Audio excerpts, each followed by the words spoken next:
Assalamualaikum warahmatullahi wabarakatuh. Kaum muslimin dimanapun berada yang mudah-mudahan selalu mendapatkan hidayah Allah Subhanahu wa taala, rahmah dari Allah Subhanahu wa taala. Amin ya rabbal alamin. Bismillahirrahmanirrahim. Alhamdulillahirabbil alamin. Wassalatu wassalamu ala asyrafil anbiya wal mursalin sayyidina maulana Muhammadin sallallahu alaihi wasallam wa ala alihi wa ashabihi wa azwajihi wa dzurriyyatil kiram ajma'in. Qala Allah Ta'ala fi kitabil karim.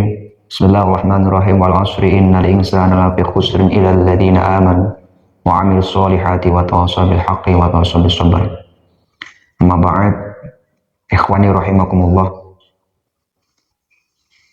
Dewasa ini kita menjumpai beberapa khobar-khobar yang tidak enak, ya, membuat hati kita merasa sedih dan prihatin. Yang akan saya angkat adalah mengenai banyak fenomena ulama-ulama yang seharusnya menjadi contoh, menjadi suri tauladan, tapi justru sebaliknya menjadi kesedihan di tengah umat, menjadi hal yang membingungkan di tengah umat. Yang terakhir sekali, ya, yang sebelumnya pasti banyak kejadian-kejadian yang serupa, itu adalah yang dilakukan oleh Syekh Ahmad Al-Misri, ya. Beliau terbukti dan telah dinyatakan sebagai tersangka atas perbuatannya yang betul-betul membuat kita itu sedih, ya. Itu kan perbuatan kaum Nabi Lut, ya saudaraku, tentang setengah LGBT lah, ya. Masya Allah. Jadi begini saudaraku, kita semuanya harus mengetahui dan berusaha belajar bagaimana ulama-ulama yang ikhlas betul-betul menyampaikan dan memberikan contoh tentang bagaimana hal-hal yang terpuji di tengah umat. Tentunya salah satu sifatnya ulama-ulama terdahulu dan ulama-ulama sekarang yang ikhlas itu tentunya memiliki sifat ihsan, ya. Ihsan itu yakni beliau ini adalah orang yang dakwahnya, mengajaknya itu karena mahabbatan, cinta, kemudian fadlan, mengutamakan. Jadi tidak ada rasa yang sifatnya itu pamrih, sifatnya minta imbalan, ya, dan lain sebagainya, tidak ada.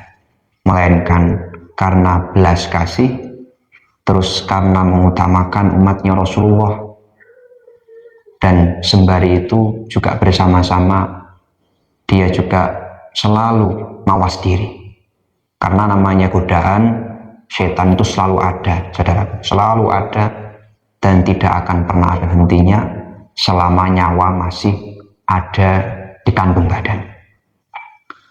Ulama dulu itu disifati, atau ulama ikhlas itu disifati hal jazaul ihsan illal ihsan. Jadi betul-betul berbuat kebaikan itu berusaha untuk betul-betul baik, ihsan, ya.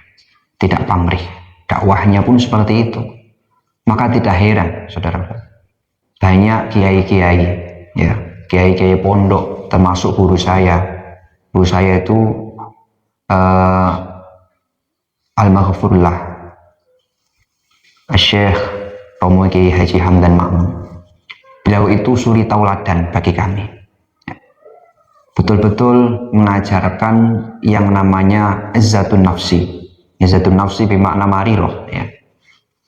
Maksudnya itu mengajarkan kita supaya mempunyai jiwa yang luhur, tidak mental minta-minta, ya, segala macam. Saya masih ingat dulu beliau tuh ketika ngaji, ya, ngaji ta'lim muta'alim, beliau dawuh ojo toma, ya, ojo toma santri, toma iku ngarep-ngarep yang bukan hakmu.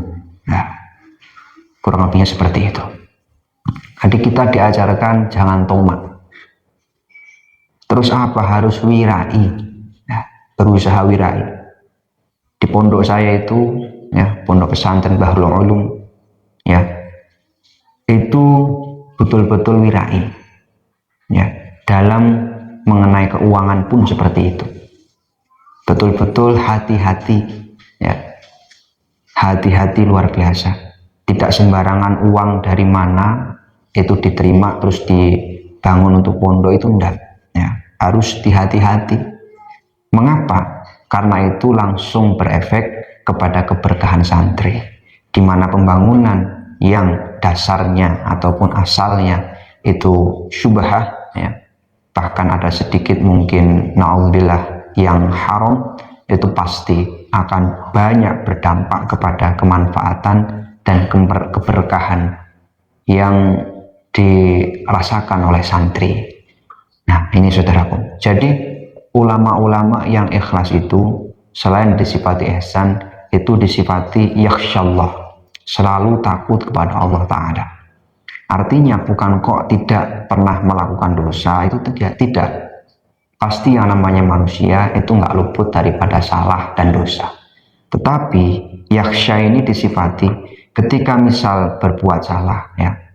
Misal saya ini berbuat salah, seyogyanya saya ini mengistighfari, terus bagaimana cara agar bisa lebih baik lagi, dan seterusnya, ya. Jadi ada rasa betul-betul kepengen balik lagi ke Allah ketika salah lagi, ada rasa itu terus, ya. Jadi ketika misal, karena nafsu itu luar biasa saudara, ya, nafsu itu adalah ciptaan Allah yang ada dalam diri kita, yang memang sifatnya itu selalu membangkang. Karena itu ibadah yang luar biasa yang harus dikerjakan oleh kita adalah mujahadatun nafsi, ya, memerangi nafsu. Karena apa? Li'anna nafsa la'ammarat bisu. Nafsu itu selalu mengajak kepada hal-hal yang tidak baik. Itu selalu sifatnya, ya. Tidak kok karena ibadah lama terus nggak mempan dengan nafsu, itu enggak. Tipu daya nafsu itu terus-terusan, ya. Karena kata Rasulullah juga dikatakan, ya, a'da min aduwik nafsuka allati fi jambaika. Musuh yang betul-betul musuh adalah nafsumu yang ada di dalam dirimu.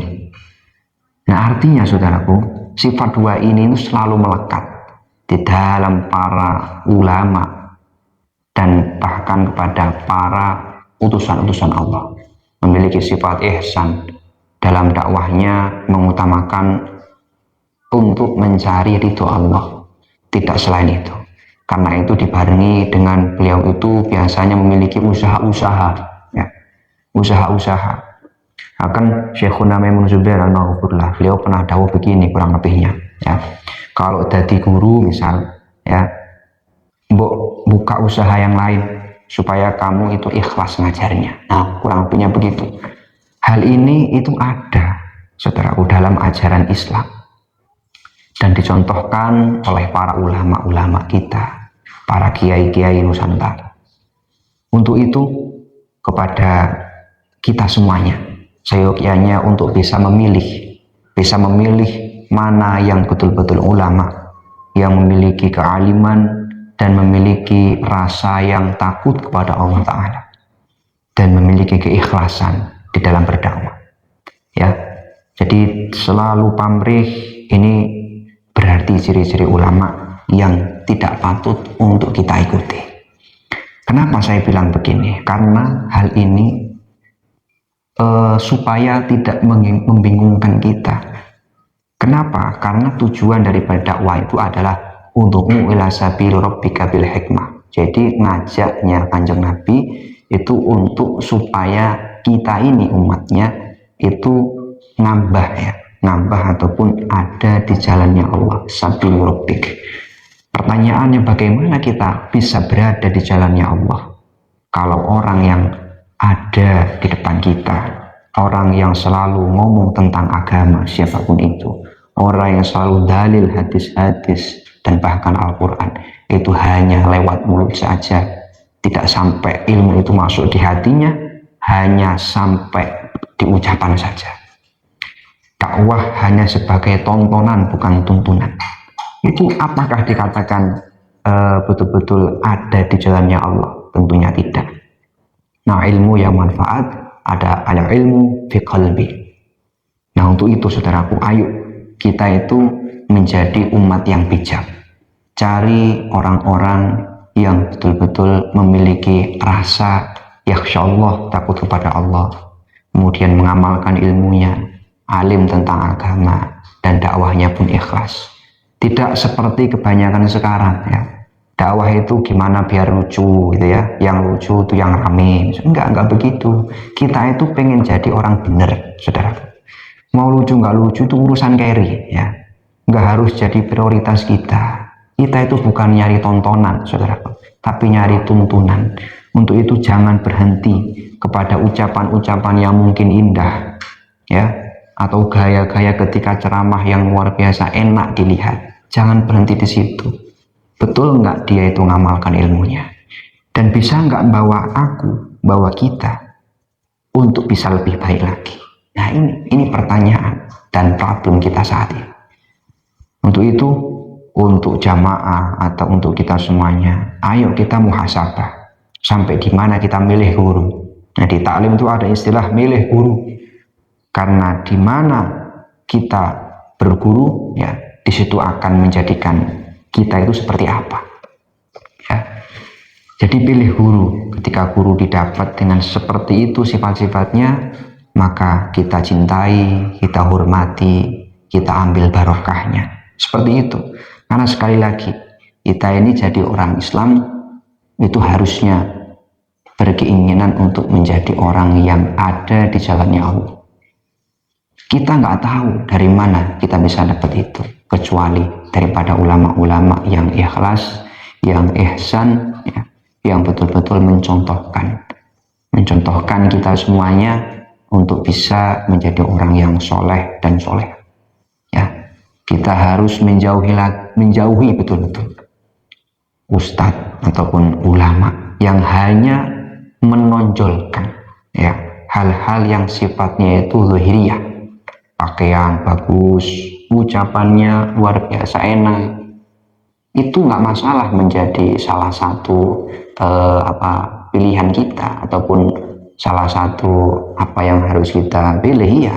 Tapi yang prioritas itu adalah bagaimana dia itu ihsan, bagaimana dia itu keikhlasannya, bagaimana mencontohkannya. Nah ini ya, mudah-mudahan bisa manfaat.